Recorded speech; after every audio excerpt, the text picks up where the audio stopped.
Hello everyone, good afternoon. चलिए आज के सेशन को हम स्टार्ट करते हैं। आज का हमारा सेशन है क्लास जो है एग्रोनॉमी का। आज हम लोग पढ़ेंगे पैडी के बारे में, ठीक है, राइस के बारे में पढ़ेंगे। तो हमने पिछली क्लास में एग्रोनॉमी के कुछ टॉपिक हमारे हो गए थे और हमने क्रॉप प्रोडक्शन स्टार्ट कर दिया था, जिसमें हमारा वेट कंप्लीट हो चुका था। ठीक, अगर पिछले क्लास से किसी को किसी तरह की डाउट हो तो वो डिस्कस कर सकते हैं। फिर हम नेक्स्ट पे चलते हैं। आज पढ़ेंगे राइस, जिसका साइंटिफिक नेम क्या है, ओराइजा सेटाइवा। ठीक, और बाकी जो पिछला क्लास अभी तक चला है, सारी चीजें क्लियर हैं, ऐसा नो? चलिए, अगर सारी चीजें क्लियर हैं तो हम फिर आज नेक्स्ट क्लास पे चलते हैं। ठीक, हमारा नेक्स्ट क्लास आज का है क्या, राइस के बारे में। ठीक है, क्या नेक्स्ट क्लास हमारा राइस के बारे में है। चलिए सभी लोग ज्वाइन हो जाइए।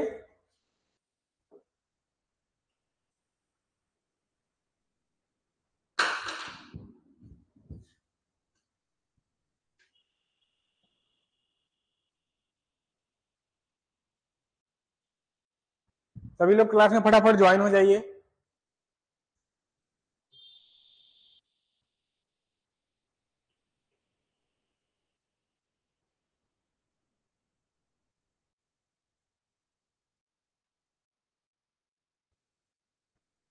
चलिए आज हम क्या देखते हैं, ओराइजा सेटाइवा के बारे में। इसे हम लोग सारी चीजें पढ़ेंगे, इसके क्या बॉटनिकल क्लासिफिकेशन, क्लाइमेट, ठीक है, फिर इसकी सीड सोइंग, फिर इसके बाद नर्सरी के बारे में, फिर सीड सोइंग के बारे में, ट्रांसप्लांटिंग के बारे में, कुछ इसके वेराइटी, कुछ मेजर पेस्ट डिजीज, ठीक है, सारी चीजें, और इससे कुछ हिस्ट्री भी पढ़ेंगे। सारी चीजें हम लोग देखेंगे इसमें।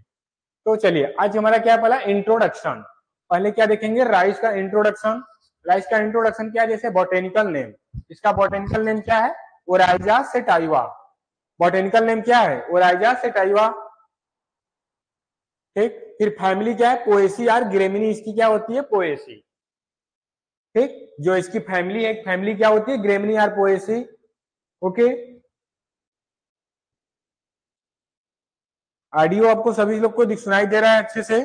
चलिए ठीक है, अब देखिए जो इसका फैमिली है ग्रेमिनी और पोएसी है, और जो इसकी सब फैमिली है वो क्या है, बम्बोसुडिएसी। ठीक है, बम्बो सोडोई, और फिर ट्राइब ओराइजा, ये इसकी क्या है, सब फैमिली है। ठीक, फिर और क्या नेम आता है इसमें, chromosome number. Chromosome number 2n कितना है, 24, यानी 24 इसका क्या है, क्रोमोजोम नंबर।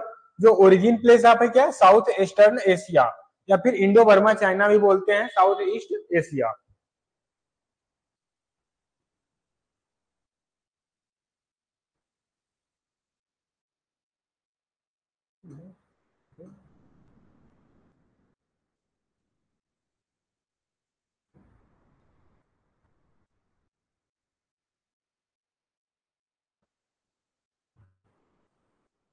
चलिए अब ये तो सारी चीजें क्लियर। अब नेक्स्ट क्या है कि इसके कुछ taxonomy.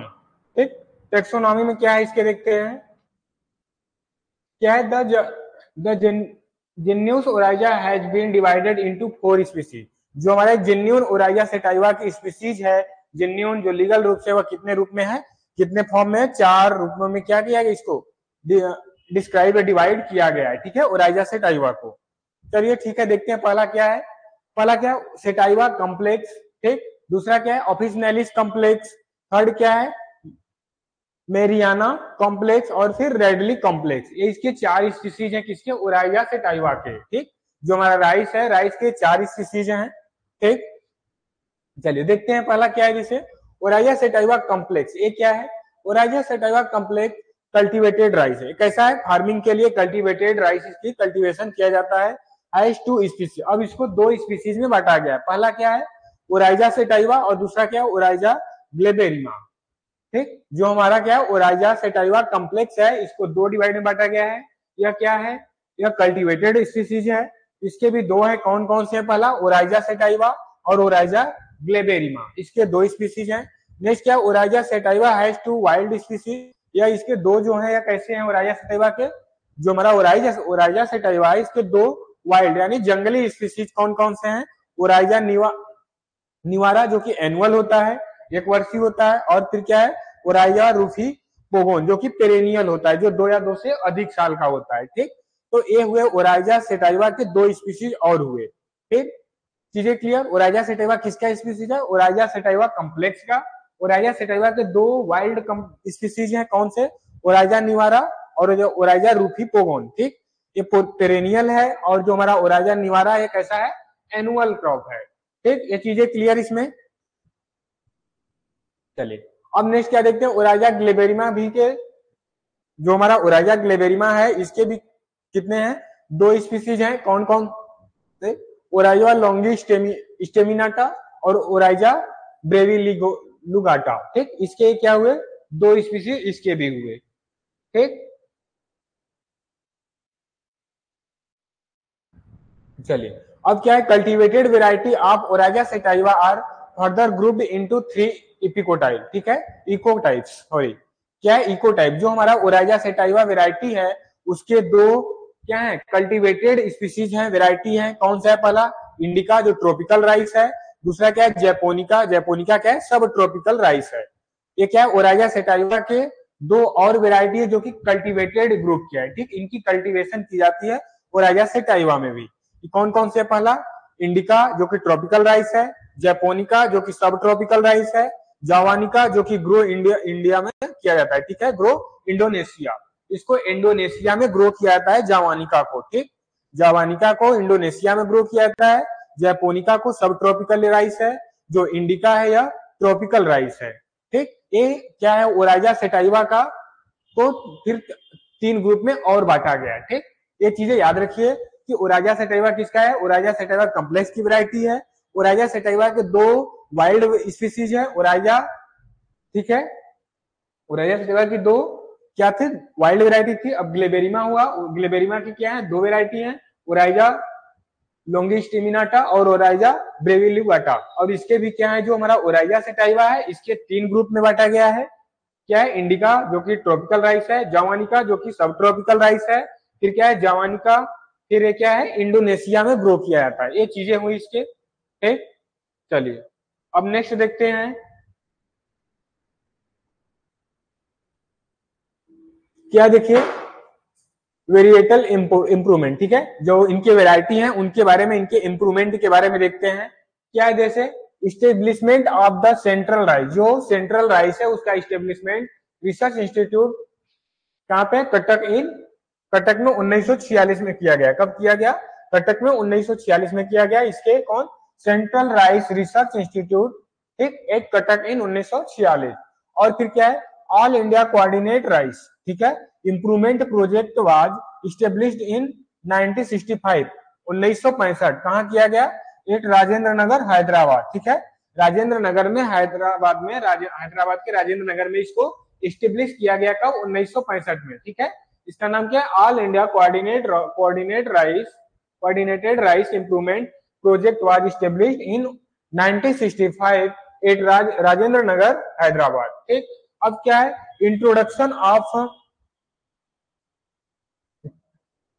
Terminal first and IAR 8 during, कब किया गया था? 1965 टू 1966। ठीक, जो हमारा IAR 8 है इसके ड्यूरिंग में, दौरान में इसको इंट्रोड्यूस किया गया था। ठीक, जो हमारा एक वेराइटी है टाइक्यूनट नेटिव। ठीक है, ये हमारी वेराइटी, इसको IAR के ड्यूरिंग दौरान 1965-66 में इसको क्या किया गया? इंट्रोड्यूस किया गया। ठीक, चलिए अब क्या है? द प्लांट्स के बारे में देखते हैं। अब देखिए क्या है, इसके इन्फ्लोरेंस को क्या बोलते हैं? Inflorescence of rice is known as the panicle. ठीक, इसके इन्फ्लोरेंस को क्या बोलते हैं? पेनिकल बोला जाता है। ठीक, और फिर क्या है? Soon after sowing rice seed gives out the seminal root from the radicle. ठीक, जो हमारा इसके सोइंग के बाद राइस सीड जो होता है gives out the seminal root. Seminal root जो आता है इससे किससे आता है? रेडिकल से आता है। ठीक, और फिर क्या है? The root system is fibrous. जिसकी रूट सिस्टम होती है वह कैसा होता है? फाइब्रस टाइप की होती है। ठीक, इसकी रूट सिस्टम कैसी होती है? फाइब्रस टाइप की होती है। ओके, चलिए और फिर नेक्स्ट क्या है? शॉर्ट डे प्लांट है या कैसा है? शॉर्ट डे प्लांट है, C3 प्लांट है और सेल्फ पॉलिनेटेड क्रॉप है। ये चीजें याद रखिएगा कि हमारा जो राइस है यह कैसा है? C3 प्लांट है। ठीक, और शॉर्ट डे प्लांट है और सेल्फ पॉलिनेटेड क्रॉप है। ये चीजें याद रखिएगा। नेक्स्ट क्या है? Tillering continuous during the vegetative growth. जब इसमें वेजिटेटिव ग्रोथ वेजिटेटिव ग्रोथ बोले तो जिसमें टिलर्स आते हैं, ठीक है, ब्रांच जो इसमें शूट निकलते हैं, लिप्स का ग्रोथ होता है, जो वेजिटेटिव पोर्शन का इसमें ग्रोथ होता है। तो up to the 60 day after transplanting, ये कितने दिन तक होता है कंटिन्यूअस? 60 डे तक। और फिर क्या है, डायरेक्ट सीडेड अपलैंड, जो हमारा भूमि के ऊपर डायरेक्ट सीडिंग किया जाता है। यह कैसा लो यील्डिंग वैरायटी होते हैं, have generally 3 to 4 panicle in plant. पर प्लांट में, एक प्लांट में 3 से 4 इनके क्या होते हैं, पेनिकल होते हैं, ठीक। और फिर क्या है, लो land high yielding varieties have 6 to 10 panicle पर प्लांट। जो अगर हाई यील्डिंग वाली जो वेराइटी होती है उसमें एक प्लांट में 6 से 10 पेनिकल्स होते हैं उसके, ठीक। जो इन्फ्लोरेंस टाइप का होता है इसको पेनिकल बोलते हैं। और जो हाई यील्डिंग की वेराइटी होती है उसमें कम से कम 6 से 10 क्या होते हैं उसमें, पर प्लांट पेनिकल्स होते हैं। जो लो यील्डिंग वेराइटी होती है जिनको डायरेक्ट सीडेड कर दिया जाता है, उसकी सोइंग कर दी जाती है, उसमें 3 से 4 पेनिकल्स होते हैं पर प्लांट में। चीजें क्लियर? कोई डाउट तो नहीं है? ऐसा नो? ठीक है। जो क्लास में अभी को आए हैं, अंदिता, क्या ऑडियो वीडियो आपको प्रॉपर विजुअल है? कोई प्रॉब्लम तो नहीं है?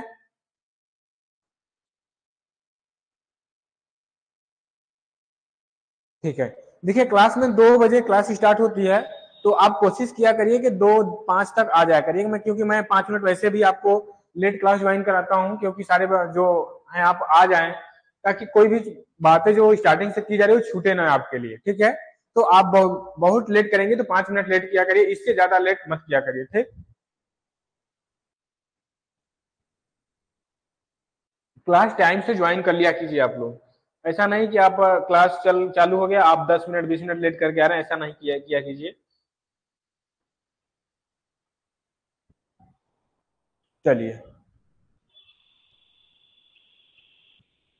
अब क्या है, ग्रो एंड डेवलपमेंट स्टेज। अब देखिए क्या है, जो राइस है इसका ग्रोथ और डेवलपमेंट स्टेज क्या है, इसके बारे में बात करते हैं। क्या है, देखिए वेजिटेटिव फेज जो होता है 50 से 60, इसको मैंने पहले ही बताया। जो राइस का वेजिटेटिव ग्रोथ होता है कितने, 60 दिन तक होता है, तो 50 से 60 दिन होता है। सीडलिंग एंड नर्सरी स्टेज, ठीक। जो उसकी सीडलिंग की जाती है और नर्सरी स्टेज से लेकर 50 से 60 दिन में क्या होता है, उसके वेजिटेटिव ग्रोथ होता है केवल। फिर क्या, transplanting stage, tillering stage and vegetative lag stage, ठीक। इसमें सारे इंक्लूड होते हैं जो हमारे वेजिटेटिव फेज में क्या होते हैं, इंक्लूड होते हैं, ठीक। और फिर क्या है, रिप्रोडक्टिव फेज जो होता है, इसमें जो रिप्रोडक्टिव होता है कितने, 35 दिन होता है। इसमें पेनिकल इनिशिएशन, पेनिकल आना शुरू हो जाता है, ठीक है। इंटर नोड बनना शुरू हो जाता है, राइस देखे होंगे उसमें एक ऐसे यहाँ तक बनेगी, फिर इसके आगे नोड बनेगा नेक्स्ट, तो इंटर नोड बनना स्टार्ट हो जाता है, ठीक है। उसमें इलोंगेशन होता है, उसकी लंबाई बढ़ने लगती है, सेल डिवीजन होने लगते हैं, ठीक है। फिर बूटिंग स्टेज आता है, हेडिंग स्टेज आती है, ठीक, फ्लावरिंग स्टेज आती है। ये सारे किसमें आते हैं, रिप्रोडक्टिव फेज में होते हैं, जो 35 दिन में होते हैं, ठीक। फिर उसके बाद क्या आता है, राइपेनिंग फेज आता है, पकने की स्टेज जो आती है वो क्या होता है, 30 डेज की होती है। इसमें मिल्किंग स्टेज और डफ स्टेज होती है, ठीक, 2 होती है। फिर maturity, the grain turn hard, जो दाने होते हैं वो कैसे होने स्टार्ट हो जाते हैं, हार्ड होने स्टार्ट हो जाते हैं, कठोर होना स्टार्ट हो जाते हैं। ये क्या आती है, मेच्योरिटी स्टेज। तो इसको याद रखिए, जो राइस में हमारा है, पहले क्या होता है, वेजिटेटिव ग्रोथ होता है जो 50 से 60 दिन का होता है, ओके। इसमें क्या आता है, जितने नर्सरी से लेकर ट्रांसप्लांटिंग तक जितने भी कार्य किए जाते हैं इसमें सारे क्या आते हैं, वेजिटेटिव ग्रोथ आते हैं, ठीक है। इसमें टिलरिंग बनना, वेजिटेटिव लेज, जो सारी चीजें आती है, लीफ स्टेज, सारी चीजें वेजिटेटिव। अब क्या, जब उसमें दाने बनने का प्रोसेस स्टार्ट हो जाए तो क्या होता है, रिप्रोडक्टिव फेज। जैसे क्या होता है, पेनिकल आना स्टार्ट हो जाता है, इंटर नोड बनना, उसका लंबाई इलोंगेशन होना, फिर बूटिंग स्टेज आता है, हेडिंग स्टेज आता है और फ्लावरिंग स्टेज आता है। ये सारी क्या है, रिप्रोडक्टिव स्टेज फेज है। फिर क्या है, राइपेनिंग फेज क्या है, या 30 दिन में आते हैं, मिल्किंग स्टेज और डफ स्टेज होता है। मेच्योरिटी क्या होती है, जब दाने क्या होते हैं, हार्ड होना स्टार्ट हो जाते हैं, तो उसमें मेच्योरिटी आ जाती है, ठीक। चलिए, अब क्या करते हैं, सॉइल एंड क्लाइमेट। अब राइस के लिए क्या है, सॉइल और क्लाइमेट के बारे में देखते हैं। देखिए इसके लिए क्या है, जो हमारा सॉइल होता है राइस के लिए कैसा होता है, क्ले और क्ले लोम सॉइल होता है, ठीक है, जिसकी पीएच क्या होती है, 4 से 6। क्योंकि जो क्लाइमेट होता है आपके स्टेट एग्जाम में देखने को ज्यादातर मिलते हैं। अभी एग्जाम आया हुआ था अभी हमारा बिहार में बीएचओ का, ठीक है। तो उसमें क्लाइमेट से क्वेश्चन देखने को मिले, कुछ वेराइटी से क्वेश्चन देखने को मिले, ठीक। तो इस तरह से क्वेश्चन मिले वहां पे। अभी आपके 12 तारीख को एग्जाम था ब्लॉक हॉर्टिकल्चर ऑफिसर का, बीपीएससी एग्जाम, ठीक। तो उसमें ऐसे सारे क्वेश्चन बहुत देखने को मिले आपको। तो जो उसकी पीएच वैल्यू है 4 से 6 है, rice is semi aquatic, rice क्या है, या सेमी एक्वेटिक प्लांट है, और ग्रो जो होता है इसका सब मार्जिनल कंडीशन में क्या होता है, अंडर में बेस्ट ग्रो होता है, ठीक। और फिर क्लाइमेट क्या है, rice require warm and humid, इसके लिए कैसा चाहिए, गर्म और ह्यूमिड मौसम होना चाहिए, गर्म और ह्यूमिड। देखिए अब क्या है, जैसे इस टाइम राइस क्या है, प्लांटिंग की जा रही है, ट्रांसप्लांटिंग की जा रही है राइस की, इस समय क्या ह्यूमिड बहुत ज्यादा है, मौसम बहुत ही वार्म है, तो ये क्या है हमारे इसके लिए वार्म और ह्यूमिड क्लाइमेट इसके लिए चाहिए, ठीक है। इसको याद रखिए कि राइस के क्लाइमेट जो चाहिए वो कैसे वार्म एंड ह्यूमिड चाहिए, इसके सॉइल कैसे होने चाहिए, क्ले और लोम क्ले होने चाहिए, और भी पीएच 4 से 6 होने चाहिए। जो इसकी ग्रो होने का बेस्ट होता है क्या, या सेमी इक्विटिक प्लांट है, इसको भी याद रखिए। और फिर क्या है, प्लांट ग्रो अंडर क्या सब मार्ज कंडीशन में बेस्ट इसका ग्रो होता है, ठीक। चलिए अब क्या है, सोइंग टाइम, राइस की सोइंग कब करते हैं, इसकी टाइम क्या है, क्या इसे ऑटम, एटम में मतलब जो खरीफ में करते हैं, जो खरीफ टाइम में करते हैं वो क्या है, ऑस राइस बोलते हैं। जो रवि सीजन में किया जाता है कब किया जाता है, अमन राइस बोलते हैं। जो समर या स्प्रिंग सीजन में किया जाता है उसको क्या बोलते हैं, दलुआ और बोरो राइस, इसको क्या बोलते हैं, दलुआ और बोरो राइस बोलते हैं। जो हमारा समर सीजन में किया जाता है, ठीक। तो ये दो तीन चीजें हुई, खरीफ में जो किया जाए उसे ऑस राइस, इसको याद रखिएगा। ऑटम में, विंटर में जो किया जाता है, रबी सीजन में जो किया जा रहा है, कब किया जा रहा है, कॉमन राइस किया जा रहा है, ठीक। और फिर क्या है इसके बाद हमारा स्प्रिंग सीजन जो समर में किया जाता है, दलुआ और बोरो राइस। ये तीन चीजें हैं जो इसकी सोइंग टाइम है राइस की, ठीक है। आपको एग्जाम में ज्यादा यहाँ से देखने को मिलेंगे कि बोरो दलुआ राइस का जो सोइंग टाइम है वह क्या है। तो आपको क्या याद रखना है, स्प्रिंग और समर सीजन, क्या याद रखना है, स्प्रिंग और समर सीजन इसका क्या है, बोरो और दलुआ राइस का।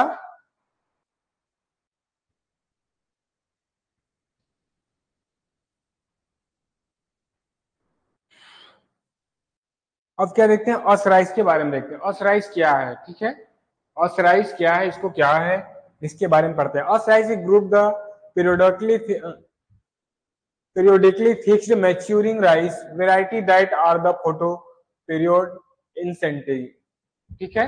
जो हमारा ऑस राइस का ग्रुप है या कैसा है, मेच्योरिटी राइस वेराइटी है, that are the photoperiod insensitive. ये कैसे है, फोटो पीरियड जो होता है, प्रदीप्त काल होता है, उससे क्या होता है, इंसेंसिटिव होता है। फिर द राइस, ठीक है, this rice is the usually direct seeded, इसको डायरेक्ट सीडिंग करके क्या करते हैं, यूज कर सकते हैं। फिर क्या है, इसको May June with the pre monsoon, मई जून के फिर मानसून आने से पहले, ठीक है, प्री मीन्स पहले करते हैं। Sower and the harvested in the September October, इसकी जो हार्वेस्टिंग की जाती है वह कब किया जाता है, सितंबर अक्टूबर में इसकी हार्वेस्टिंग की जाती है। इन द मिडिल मानसून, मतलब जो हमारा मानसून चलता है उसके मध्य में इसकी क्या किया जाता है, हार्वेस्टिंग की जाती है। और मानसून आने से पहले, ठीक है, मानसून आने से पहले इसकी क्या की जाती है, हार्वेस्टिंग कर दी जाती है, ठीक।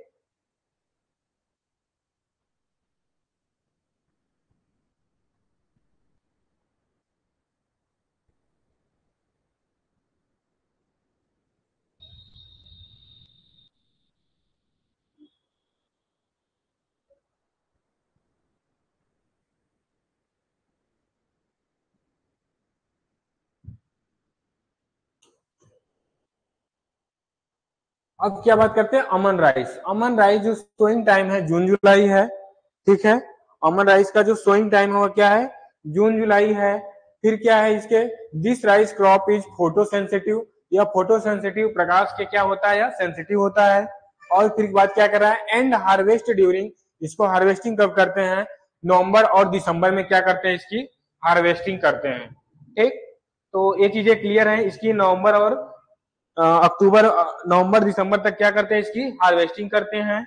और फिर नेक्स्ट क्या है, देखिए अमन राइस के बारे में बात हो गई। अब क्या करते हैं, बोरो राइस और दलुआ, ये सबसे इंपॉर्टेंट है जो कि एग्जाम में आपको बार बार देखने को यहाँ से क्वेश्चन मिलता है, ठीक। तो देखिए क्या है, बोरो राइस।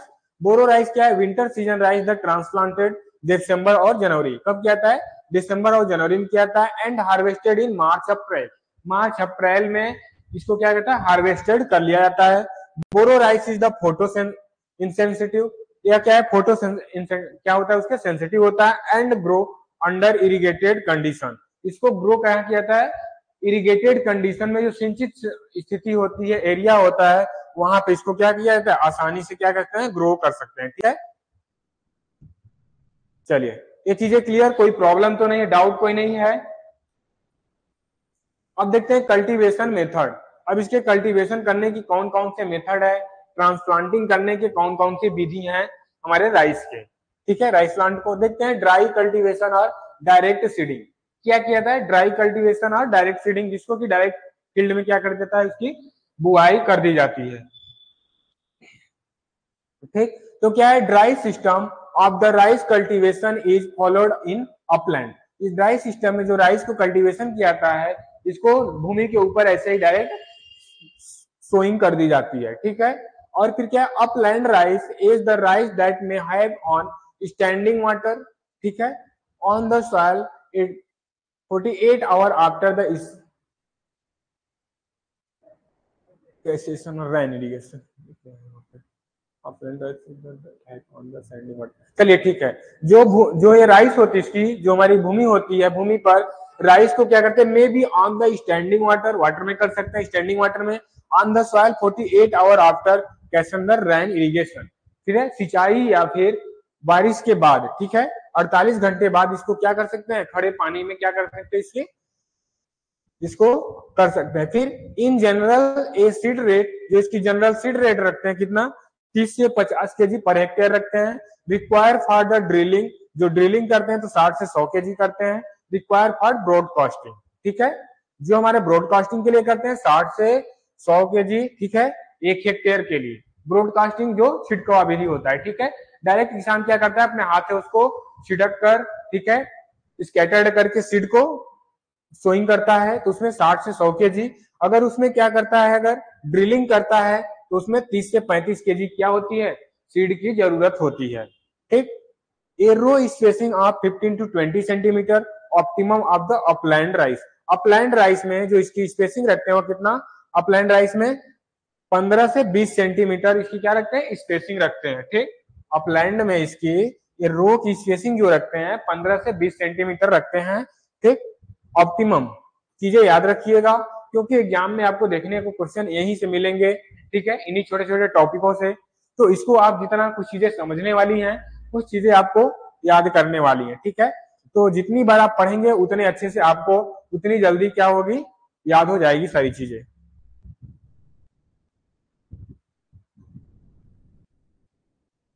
चलिए अब क्या है, बुशनिंग क्या है, बुशनिंग के बारे में देखते हैं। The practice involve the cross plough, इसमें क्या जाता है, क्रॉस प्लाउ किया जाता है। ठीक है, क्रॉस प्लाउ किया जाता है। फिर क्या है, the young 4 to 5 weed after sowing with the which, जो इसमें क्या होता है, जो यंग प्लांट होते हैं 4 से 5 सप्ताह के जो होते हैं, उनको क्या कहता है, light country the plough 5 to 10 centimetre standing water on the Twitch. ठीक है, इसको 5 से 10 सेंटीमीटर खड़े पानी में क्या करते हैं, इसको ट्रांसप्लांटिंग करते हैं, वंस और ट्विस, एक या 2 बार इसकी ट्रांसप्लांटिंग की जाती है। ठीक है, इसको क्या बोलते हैं, बुशनिंग होता है। ठीक, एक प्रैक्टिस इन्वॉल्व है, इसमें क्रॉस प्लाउ किया जाता है, क्रॉस प्लाइंग किया जाता है, जिसमें 4 से 5 जो यंग प्लांट होते हैं 4 से 5 सप्ताह के बाद उनकी क्या कहते हैं, sowing with the light country. ठीक है, plough in the 15 to 5 to 10 centimetre standing water once और ट्विस, मतलब 1 या 2 बार उसकी ट्रांसप्लांटिंग, पहले एक बार ट्रांसप्लांटिंग कर दी गई, फिर वहां से प्लांट को उखाड़ के निकाल के किसी और फील्ड में ट्रांसप्लांटिंग की जाती है। ठीक है, अब क्या है, जैसे वेट कल्टीवेशन, वेट कल्टीवेशन और ट्रांसप्लांटिंग के बारे में देखते हैं क्या है। इन ट्रांसप्लांटेड राइस कल्टीवेशन, जो इस मेथड में जो कल्टीवेशन में ट्रांसप्लांटेड किया जाता है राइस का, ठीक है, ट्रांसप्लांटेड किया जाता है, first step is to have nursery, पहला नर्सरिंग किया जाता है। नेक्स्ट क्या, रेजिंग द सीडिंग, पहले क्या किया जाता है, फर्स्ट स्टेज इसके नर्सरी तैयार की जाती है, रेज किया जाता है, ग्रो किया जाता है। There are 3 method of raising rice seedling, rice के जो नर्सरी तैयार करने के होते हैं उसके 3 मेथड होते हैं। कौन 3 मेथड कौन कौन से हैं, dry seed bed, wet seed bed और डेपोक सीड मेथड। ये 3 इसके क्या हुए, नर्सरी तैयार करने की मेथड हुए राइस के। ठीक, पहला क्या है, dry seeded bed, wet seeded bed और डेपोग मेथड। ये चीजें याद रखिए, नर्सरी तैयार करने की कितनी विधि है, 3 विधि है। राइस की नर्सरी तैयार करने की 3 विधि है, और इसको प्लांटिंग करने का वेट मेथड में 2 स्टेप। पहला स्टेप क्या है, इसकी नर्सरी तैयार किया जाता है, नर्सरी तैयार करने के 3 विधि है। देखते हैं पहला क्या है, ड्राई नर्सरी। ड्राई नर्सरी देखते हैं, a seed rate 2.5 to 3 kg per hectare. ठीक है, जो कि 100 मीटर के लिए क्या नर्सरी तैयार किया जाता है। 1 हेक्टेयर के लिए 100 मीटर एरिया में नर्सरी तैयार करते हैं, ठीक है। अप्रोप्रिएट जो इसमें सीड रेट कितना यूज करते हैं हम, कितना 2.5 से 3 केजी, ठीक। और फिर क्या वेट सीड मेथड क्या है, और wet seed wet nursery land is first the ploughed, पहले क्या किया जाता है, लैंड को भूमि को प्लाउड किया जाता है, भूमि को तैयार किया जाता है, ठीक है। फिर क्या अंडर ड्राई और मॉइस्ट कंडीशन, उसमें कैसा ड्राई या फिर कुछ मॉइस्चर कंडीशन के साथ किया जाता है, and then पडलेड by the ploughing, वही उनको क्या जाता है पडलिंग किया जाता है, समतल किया जाता है, ठीक है। पडलिंग प्लाउ द्वारा उसको पडलिंग किया जाता है। फिर नेक्स्ट और फिर इसमें क्या है डेपोग मेथड। डेपोग मेथड में क्या है, this method of seedling raising in the commonly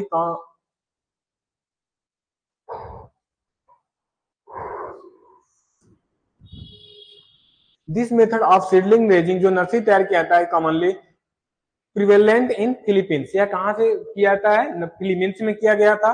फिर क्या है pre germinated seed at the rate 3 KG पर मीटर स्क्वायर, 100 मीटर स्क्वायर में, ठीक है, कितना हम एक 3 केजी सीड को यूज करते हैं और sown the uniformly on the bed. फिर क्या करा है seedling bed, seedlings become ready for the transplanting, जो सीडलिंग होता है ट्रांसप्लांटिंग के लिए तैयार किया होता है 12 से 14 दिन में, ठीक है। डेपोग मेथड द्वारा जो नर्सरी तैयार होता है वह कितने दिन में तैयार हो जाता है, 12 से 14 दिन में डेपोग मेथड द्वारा नर्सरी तैयार हो जाता है। इसमें 3 केजी सीड यूज करते हैं 100 मीटर स्क्वायर एरिया के लिए। अगर 100 मीटर स्क्वायर एरिया में नर्सरी तैयार कर रहे हैं तो उसमें 3 केजी सीड यूज करेंगे, ठीक है। या फिलीपींस में इसकी कॉमनली यूज किया जाता है ज्यादातर, या बोले तो कॉमन रूप से फिलीपींस वाले इसको ज्यादा यूज करते हैं, कौन सा, डेपोग मेथड विधि, ठीक है। डेपोग मेथड नर्सरी की डेपोग मेथड कौन यूज करता है, फिलीपींस में यूज किया जाता है, ठीक। अब देखिए ट्रांसप्लांटिंग के बारे में देखते हैं। Transplanting during kharif time first fortnight to of July, जुलाई के क्या कहते हैं पहले पखवाड़ा में कर लेते हैं, ठीक है। Fortnight to July, first fortnight यानी जुलाई के पहले पखवाड़ा में। जो पखवाड़ा क्या होता है, जैसे जुलाई 30 दिन का आप मतलब जो भी हुआ तो 15-15 का होता है, तो ये फर्स्ट पखवाड़ा सेकेंड पखवाड़ा, तो यही बोल रहा है कि इसको क्या फर्स्ट फॉरनाइट में इसको क्या कर लेते हैं हम ट्रांसप्लांटिंग करते हैं। फिर क्या बोल रहा है transplanting during the rabi time the last week of December, दिसंबर के लास्ट वीक में करते हैं क्या ट्रांसप्लांटिंग करते हैं किसका, हम रबी सीजन में। तो ये चीजें क्लियर कि रबी सीजन में ट्रांसप्लांटिंग कब की जाती है और खरीफ टाइम में ट्रांसप्लांटिंग कब किया जाता है, ये चीजें क्लियर। अपना एक फीडबैक दीजिए कि सारी चीजें आपको समझ में आ रही हैं, ऐसा और नो।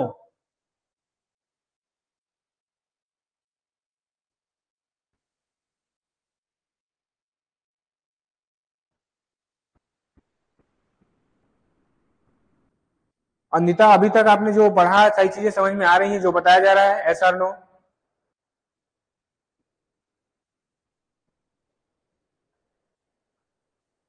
यस ओके गुड, चलिए इसी तरह पढ़ते रहिए, समझ में आएगी सारी चीजें।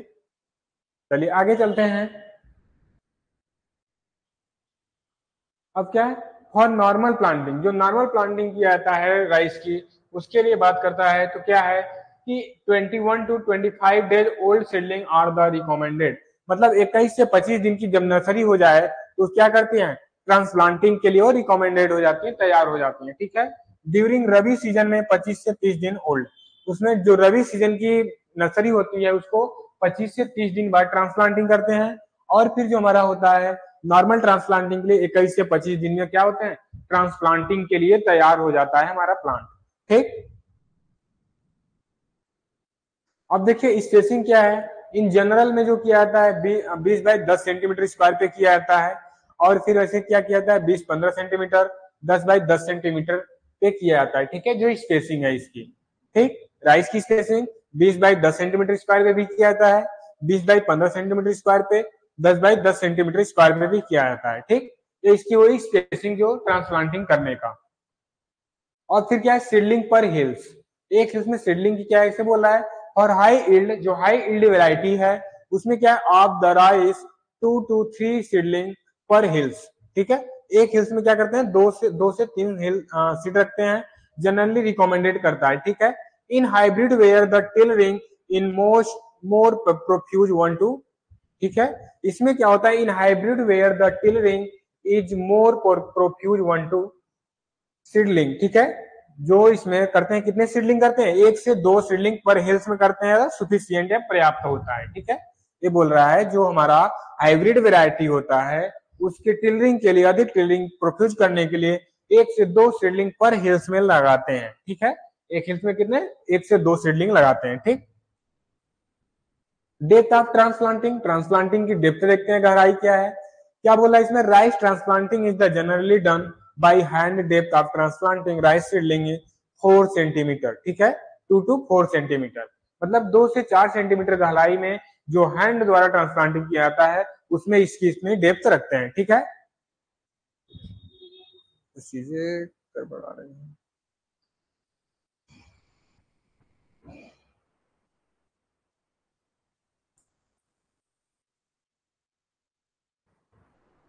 समझ में आया। राइस में जो ट्रांसप्लांटिंग करते हैं जनरली हैंड द्वारा, उसके लिए ट्रांसप्लांटिंग के लिए जो डेप्थ रखते हैं 2 से 4 सेंटीमीटर की रखते हैं। ठीक, देखिए कोई डाउट आएगा तो आप बिल्कुल पूछ लीजिएगा। ठीक है,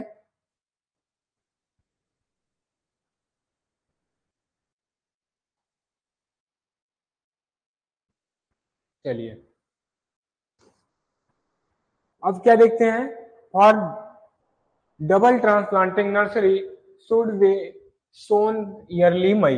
या कब करते हैं, डबल ट्रांसप्लांटिंग के लिए जो हमारा नर्सरी तैयार किया था, वह कब किया था, मई में किया था, मई के स्टार्टिंग में, अर्ली इन मई, मई में किया जाता है। और फिर क्या बोला है, seedling of 21 to 30 days age are transplanted in the secondary nursery. ठीक है, जो सीडलिंग होता है जो 21 से 30 दिन की जो एज होती है उसमें ट्रांसप्लांटिंग की जाती है in the second nursery at the spacing of the 15 to 10 centimetre. ठीक है, 60 हिल पर मीटर स्क्वायर, 1 मीटर स्क्वायर में कितने हिल्स होने चाहिए, 67 हिल्स होनी चाहिए। ठीक है, इसकी बात कर रहा है। और फिर क्या कर रहा है, जो इसकी नर्सरी होनी चाहिए वो कितने ट्रांसप्लांटिंग, 21 से 30 दिन की होनी चाहिए। ठीक, और फिर age of seedling transplanted in the main field 16 to 70 days. ठीक, 60 to 70 डेज जो सीडलिंग की एज होती है ट्रांसप्लांटिंग के लिए मेन फील्ड में कितने दिन में क्या हो जाता है, 60 से 70 दिन।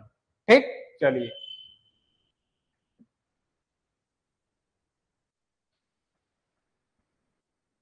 अब देखिए क्या कहते हैं, सिस्टम ऑफ राइस इंटेंसिफिकेशन। ठीक है, SRI बोलते हैं। क्या बोलते हैं, सबसे मोस्ट और इम्पोर्टेंट चीजें हैं SRI, राइस में जो सबसे इम्पोर्टेंस और मेन चीजें हैं। ठीक, ये चीजें हैं SRI, इसको क्या बोलते हैं, सिस्टम ऑफ राइस इंटेंसिफिकेशन। क्या है, first time develop at the Madagascar Africa 1918 by Henri de Laulanie. ठीक है, इनके द्वारा किया गया था।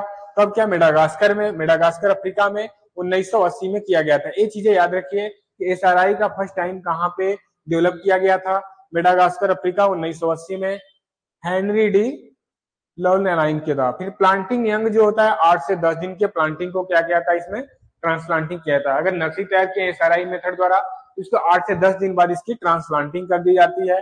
प्लांटिंग है सिंगल सीडिंग पर हिल्स, एक हिल्स में जो इसमें ट्रांसप्लांटिंग करते हैं एक हिल्स में एक प्लांट लगाते हैं। नो फ्लूड इरिगेशन, इसमें पूरी बाढ़ की तरह जैसे पानी भरना नहीं जाता है। ठीक है, यहाँ पे लिखा है no flood irrigation, flood irrigation नहीं करते कि पानी बहाकर पूरी तरह से। सीड रेट जो होता है 5 kg पर हेक्टेयर होता है, 1 हेक्टेयर में 5 kg क्या होता है, सीड यूज किए जाते हैं इसमें। ठीक, 1 kg में, 1 हेक्टेयर में 5 kg सीड क्या किया जाता है इसमें यूज किया जाता है। सीड रेट क्या होता है, 5 kg पर हेक्टेयर। ठीक, अब देखिए वेराइटी क्या है, वेराइटी क्या है, रैनफेड अपलैंड। इसमें क्या है, तुलसी, आदित्य, ठीक है, सत्री, साकेत 4, हीरा, कंचन, ठीक है, कलिंगा 3, भीयल धान 221। एक क्या हुए मैं, रैनफेड अपलैंड की वेराइटी हुई कुछ। और फिर रैनफेड सैलो लो लैंड की वेराइटी क्या है, मानसरोवर, ठीक है, फल्गुना, बहादुर, कनक, मधुकर, दीप्ति, गोदावरी।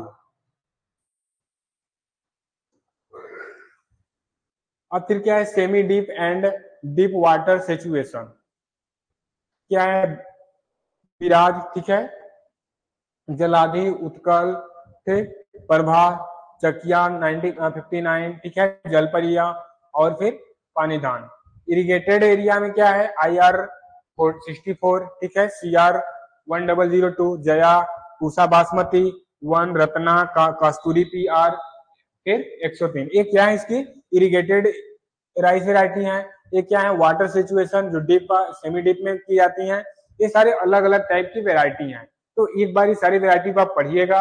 अगर वेराइटी आपको नहीं लर्न होती तो वेराइटी लर्न करने के लिए आप कोशिश करिए कि टेबल बनाइए, उसमें लिखिए इरिगेटेड राइस है वेराइटी, ठीक है, semi deep and deep water situation variety, ठीक इस तरह से। और ऊपर हमारे जो थे क्या था उसका, जैसे रेनफेड लो लैंड, ठीक है, रेनफेड अपलैंड, इस तरह से वेराइटी लिखिए और वेराइटी के नाम को याद करिए, ठीक। अब देखिए क्या है सैलाइन एरिया में कौन से किया जाता है, CST 71, ठीक है, लुनिश्री CSR 10, ठीक है, पनवेल 1-2 CSR, ये हमारे क्या होगी हमारे सैलाइन एरिया की वेराइटी हूँ, जो सैलाइन सॉइल में, जो यहाँ पे जिस एरिया में सॉइल क्या हो सैलाइन टाइप की हो।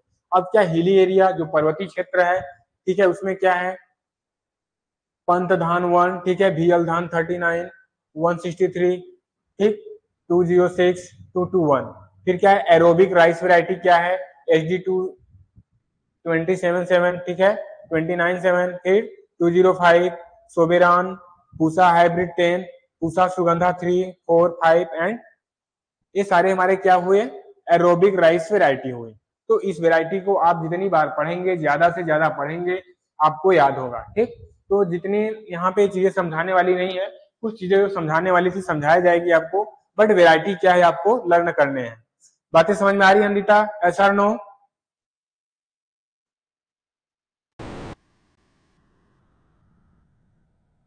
चलिए अब क्या है सम इम्पोर्टेंस वेराइटी, कुछ और भी इसके कुछ इंपोर्टेंस वेराइटी हैं। कौन सी वेराइटी है जैसे first dwarf variety of rice in world, world में राइस की सबसे फर्स्ट ड्वार्फ वेराइटी कौन सी है, ठीक है, कौन कौन से हैं देखिए इसमें देखते हैं। इसको क्या बोलते हैं टेक्यूस नेटिव 1, जिसमें क्या है Taiwan in 1965, first high yielding dwarf variety of rice IR8, जो हमारा राइस की क्या है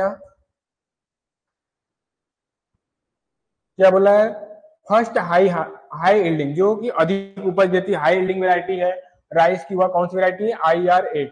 इसमें कौन सा जीन है DG बू जीन क्रॉस पेटा, इनके क्रॉस करके तैयार किया गया है IR8, जो कि हाई यील्डिंग और ड्वार्फ वेराइटी है, बॉनी वेराइटी है, बट इसकी उपज क्या है बहुत ही हाई है, ठीक।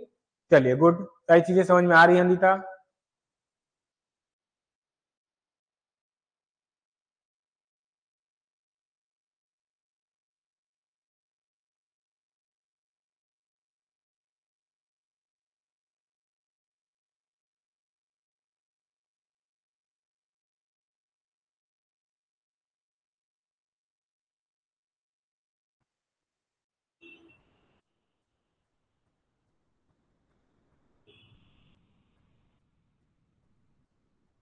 चलिए जो first high yielding dwarf variety है कौन सी है IR8 है, या DG बूनजीन और पेटा के क्रॉस से बनाया गया है। और IR8 को क्या बोलते हैं मिरेकल राइस भी बोलते हैं। आपको एग्जाम में देखने को मिल जाए मिरेकल राइस का क्या नाम है, उसकी कौन सी वेराइटी है, तो क्या बोलेंगे आप IR8। IR8 क्या है मिरेकल वेराइटी है, ठीक। और फिर क्या है first Indian high yielding dwarf variety of rice, rice की जो इंडियन एक क्या था पूरा वर्ल्ड की बात कर रहा था, अब क्या करें केवल इंडिया में, इंडिया में जो हाई यील्डिंग वेराइटी और ड्वार्फ वेराइटी क्या है जया, कौन सी वेराइटी है जया, यह किससे क्रॉस करके बनाया गया है TN1 और फिर TN141, और इसको क्या बोलते हैं known is the miracle rice, ठीक है। म्यूटेंट वेराइटी क्या है जगन्नाथ, देखिए वेराइटी के याद रखिए कि म्यूटेंट वेराइटी क्या है जगन्नाथ वेराइटी है। ड्रॉट टॉलरेंट क्या है बाला है, ठीक। और फिर क्या है blast resistance and inter varietal cross कौन सा है जया वेराइटी है, ठीक। एक चीज याद रखिए BLV रेजिस्टेंस वेराइटी है, ठीक है, बैक्टीरियल लिफ, ये क्या है इसमें KTM6 वेराइटी है। और फिर BLW टोलरेंट वेराइटी क्या है गोविंद और IR20, ये क्या है इसकी वेराइटी है। और फिर लेदिन एरिया में कौन सा है जलमग्न वेराइटी है। सेलेनिटी टोलरेंट क्या है लूनीश्री SR26 एंड IR8, ये कौन सा है सेलेनिटी टोलरेंट वेराइटी है। First hybrid in India MGR1, ठीक है, ये वेराइटी हुई। और first high yielding variety of basmati in India, India की बासमती की कौन सी वेराइटी हाई यील्डिंग वेराइटी है वह कौन सी है, पूसा बासमती 1। एक ऐसी वैरायटी हमारे कुछ मेजर वैरायटी हैं जो कि एग्जाम में आपको कुछ देखने को मिलेंगे, इंपोर्टेंस है, ये सारी चीजें आप यहाँ से क्लियर रखिएगा बिल्कुल। ठीक, चलिए इसमें कोई डाउट तो नहीं, नेक्स्ट चलते हैं। अब क्या देखते हैं, वीड कंट्रोल। राइस में वीड कंट्रोल के लिए कौन कौन से केमिकल, कौन कौन से मैकेनिकल मेथड, कौन कौन से केमिकल यूज करते हैं, ठीक है, इन सब सारी चीजों को भी यहाँ पे देखेंगे। अगर कोई डाउट होगा इसमें तो आप जरूर डिस्कस कर लीजिएगा, ठीक है।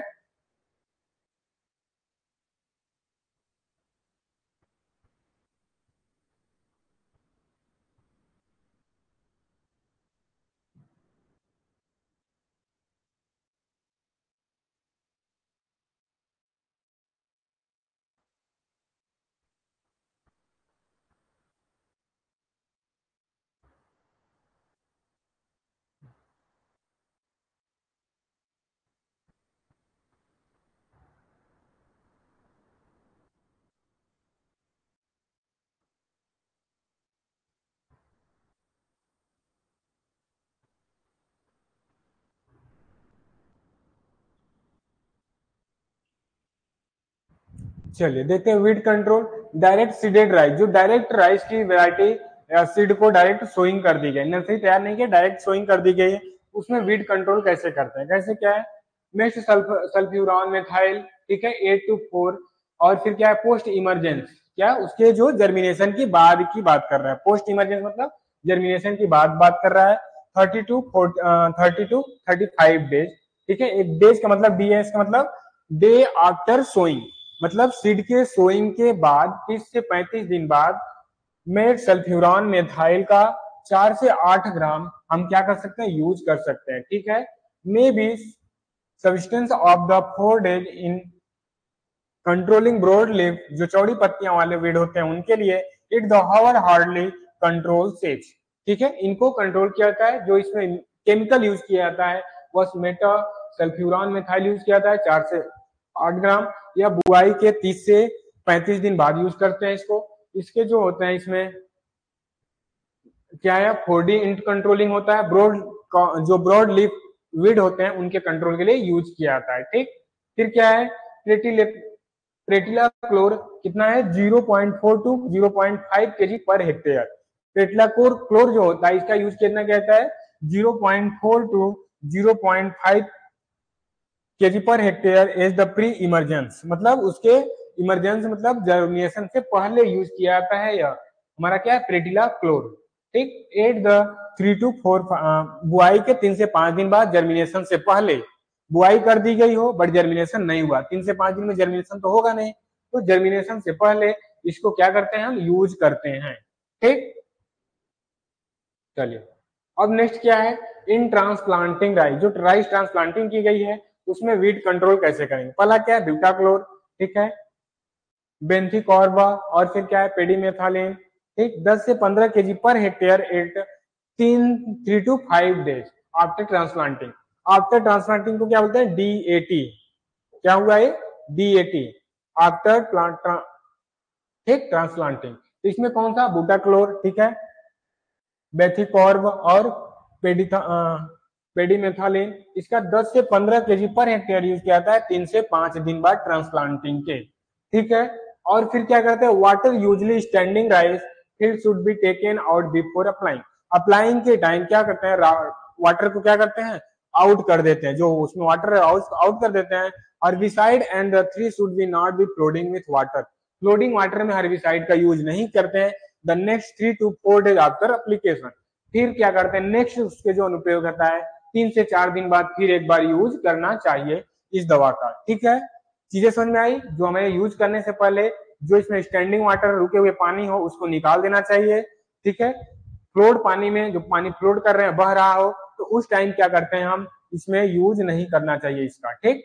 पानी का यूज, पानी के साथ इसमें जो केमिकल है, हर्बिसाइड है, इसका यूज नहीं करना चाहिए। और नेक्स्ट क्या है, propanil is a good herbicide, propanil क्या एक अच्छी हर्बिसाइड है, is for the is control the Echinochloa acid the Panicum species the concert. और फिर क्या है, प्रोपालिन, प्रोपालिन 2 to 3 kg पर हेक्टेयर, प्रोपालिन का क्या करते हैं, 2 से 3 kg प्रति हेक्टेयर यूज करते हैं पोस्ट इमर्जन। उसके जर्मिनेशन के बाद spray on the young weed, जो यंग वीड होते हैं 2 वीक आफ्टर प्लांटिंग, ठीक है। वीक वीड जो होते हैं week after planting is the quite effective the control wide array the annual grass weed the particularly under flood condition. जो इसका होता है 2 से 3 केजी पर हेक्टेयर यूज करते हैं बुआई के जर्मिनेशन के बाद, जब स्प्रे करते हैं जो यंग वीड होते हैं उसमें जो हमारे 2 सप्ताह के पुराने होते हैं, जो वीड 2 सप्ताह जर्मिनेशन के उनके 2 सप्ताह हो चुके हैं, उसमें हम यूज करते हैं quite the effective control wide array annual grass weed the particularly under the flooded condition. Flooded condition में भी इसको यूज करके क्या करते हैं, इसको कंट्रोल कर सकते हैं, ठीक। अब क्या है जनरली एनपीके, एनपीके कितनी और कैसी मात्रा में दी जाएगी इसको, इस चीजों पर हम चर्चा करेंगे, ठीक।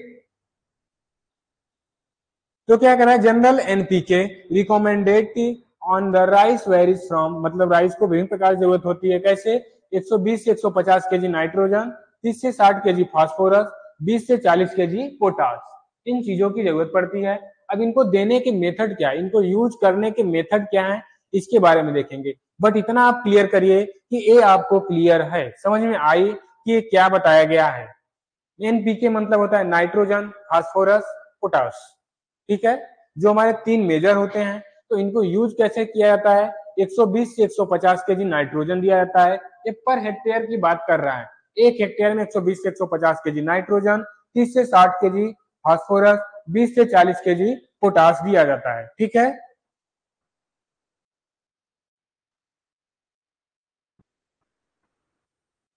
चलिए अब क्या करते हैं, वीड कंट्रोल देखते हैं। Weed are the generally more the upload upland rice than the lowland in the irrigated rice, ठीक है।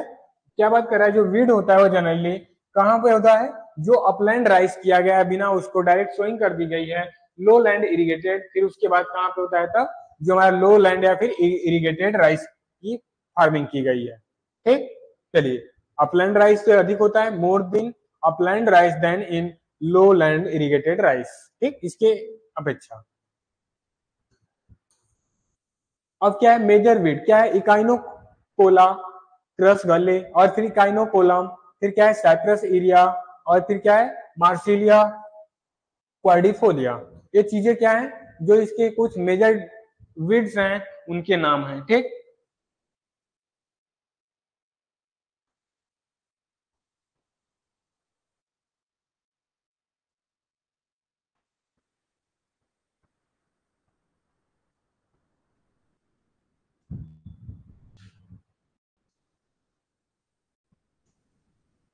Rice quality post harvest care storage, ठीक है। राइस की जो क्वालिटी है वो पोस्ट हार्वेस्ट, ठीक है, या फिर स्टोरेज प्रोसेसिंग में कैसा। देखिए अब क्या है, paddy is generally harvested at about 20 to 16%, ठीक है, 16 टू 20% होना चाहिए। The moisture content and had to be dried and about 16 to 22% moisture percent, ठीक है। जो मॉइस्चर इसमें होनी चाहिए हार्वेस्टेड करने के लिए कितना, 16 से 20%, ठीक है, moisture content, and have the dry about 16 to 22% moisture before the threshing. Threshing से पहले, दाने निकालने से पहले जो इसे मॉइस्चर होना चाहिए 16 से 22% के बीच में होना चाहिए। हॉलिंग परसेंटेज कितना होना चाहिए, 66% इसमें हॉलिंग परसेंट, या फिर 2/3%। पैडी का 2% क्या है हॉलिंग परसेंटेज होनी चाहिए, हॉलिंग मतलब जो छिलका उसका होता है, ठीक, वह कितना होना चाहिए 66%। और फिर देखते हैं मिलिंग और पॉलिशिंग। मिलिंग और पॉलिशिंग देखते हैं राइस में, यह कैसे हो, देखिए मिलिंग और पॉलिशिंग, राइस है पैडी है, फिर उससे राइस तैयार किया गया है मिलिंग और हलिंग करके। देखते हैं वेरियस ऑपरेशन, इसमें विभिन्न प्रकार की ऑपरेशन कल्चर किए जाते हैं, कैसे इन राइस मिल और the cleaning, dehusking, husk separation, paddy separation, brown rice polishing and the grading, okay. फिर क्या है polishing, removal of the aleurone layer, ठीक है। पॉलिशिंग क्या होता है, जो राइस से क्या करते हैं, पॉलिश, जो ऊपर का एल्यूरोन लेयर होता है उसको रिमूव करने के बाद जो ब्राउन राइस प्रोड्यूस होता है, rice to produce white rice, ठीक है। ब्राउन राइस से जो व्हाइट राइस प्रोड्यूस होता है उसको क्या बोलते हैं, पॉलिशिंग मेथड बोलते हैं, ठीक। और फिर ग्रेडिंग क्या है, separation of the white rice from the brown rice. Brown rice से व्हाइट राइस को सेपरेशन करना क्या कहलाता है, ग्रेडिंग कहलाता है, ठीक। ब्राउन राइस है फिर इसको क्या करते हैं, पहले उसका हलिंग किया जाता है, ऊपर छिलके को हटाया जाता है, फिर उसको पॉलिश किया जाता है। एक छिलके के हटने के बाद एक एल्यूमिनियम लेयर होता है, एल्यूमिनियम लेयर हटाने को ही पॉलिशिंग बोलते हैं। फिर जो उसमें कुछ रह जाते हैं एल्यूमिनियम लेयर को अलग करने के बाद, तो जो कुछ उसमें रह जाते हैं ब्राउन राइस, उसको अलग करना, व्हाइट राइस को अलग करना, क्या कहलाता है, ग्रेडिंग कहलाता है। फिर क्या है, the percentage of white rice, जो व्हाइट राइस का परसेंटेज होता है grain obtain in paddy after milling head recovery is about the 66% about 2/3 weight paddy. क्या बोल रहा है, जो परसेंटेज व्हाइट राइस का परसेंटेज होता है वो ऑब्टेन क्या करता है, पैडी ऑफ मिलिंग, ठीक है। मिलिंग के बाद जो राइस पैडी होता है उसके परसेंटेज को क्या करता हुआ करता है, हेड रिकवरी करता है, इज अबाउट 16% या 66% होता है, ठीक।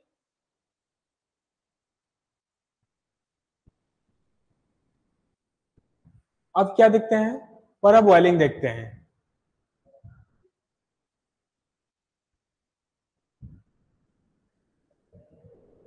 पैराबॉइलिंग क्या है, this is the hydrothermal treatment, यह कैसा एक हाइड्रोथर्मल ट्रीटमेंट है।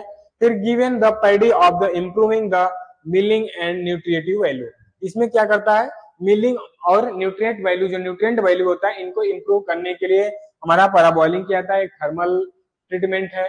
फिर क्या है, in this rice is the soaked in water, इसमें क्या करता है, इसको वाटर को सोक्ड किया जाता है, ठीक है, स्टीम एंड द ड्राइड, ठीक है, भाप और सूखे के साथ। फिर क्या है, parboiling improve the head recovery and the vitamin and micronutrients in rice, ठीक है, parboiling improve head recovery and vitamin and micronutrients in rice.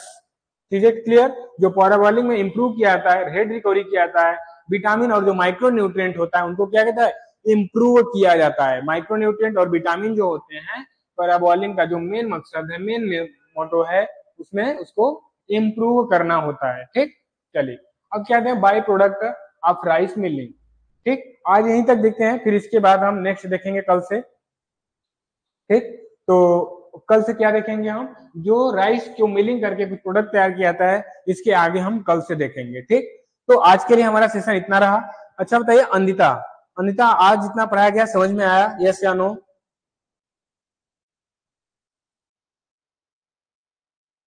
अभी तक आपको जो भी पढ़ाया गया सारी चीजें क्लियर हैं?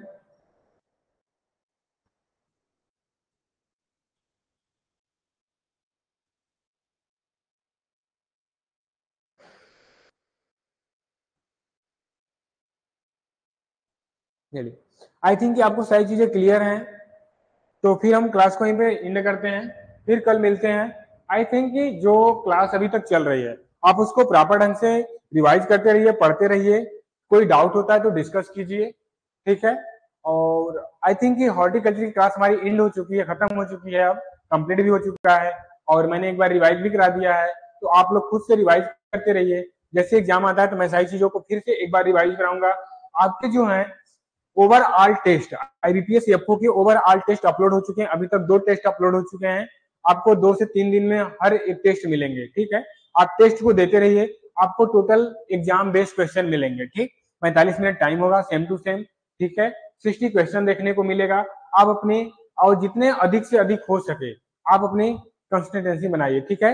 गलत क्वेश्चन को ना करिए, क्योंकि क्वेश्चन जब भी निगेटिव मार्क्स होंगे तो गलत क्वेश्चन नहीं करिए, जो क्वेश्चन आपको क्लियर हो, कंफर्म हो, उसी क्वेश्चन को आप टिक करिए, ठीक। कोई डाउट, देखिए अब टेस्ट अपलोड हो रहे हैं तो टेस्ट भी साथ साथ में देते रहिए, ठीक। चलिए हम आज के सेशन को यहीं पे एंड करते हैं, फिर मिलते हैं कल 2 बजे, तब तक के लिए बाय बाय, थैंक यू।